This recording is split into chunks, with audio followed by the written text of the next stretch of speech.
তাহলে 20,000 পোনাতে আপনার যদি 30টা থেকে 40টা কেজি আনতে পারেন তাহলে 1,1200 টাকা কেজি দিতে পারবেন বাজারে পাইকারি মূল্য। আর যদি আপনার 40 থেকে 50টা কেজি আসে তাহলে 700 থেকে 800 টাকা বাজার পাবে। আর 20,000 পোনা চাষ করতে হলে আপনাদেরকে সর্বোচ্চ আপনার প্রতিটা যদি 30টা কেজি হয় তাহলে 1,000 হচ্ছে 30 কেজি মাছ উৎপাদন করা সম্ভব। আর 20,000 মাছ চাষে পারলে আপনারা সর্বোচ্চ 16,000 পোনা পুকুরে পাবেন। তাই আপনার এই সমস্ত মাছ খাবার খরচ নেই বলেই চলে। এই সমস্ত মাছের সাথে কী কী মাছ চাষ করতে পারেন, যেরকম ট্যাংরা, পাবদা মাছ, গুলশা মাছ, শিং মাছ, এই সমস্ত মাছের সাথে এগুলা নিচের স্তরের মাছ।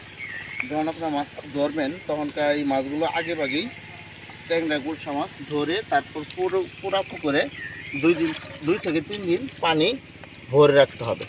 আর যেখানে মাছগুলো ঢাল থাকে ওই ঢালে মাছগুলো ওই গর্ততে আস্তে আস্তে চলে আসবে।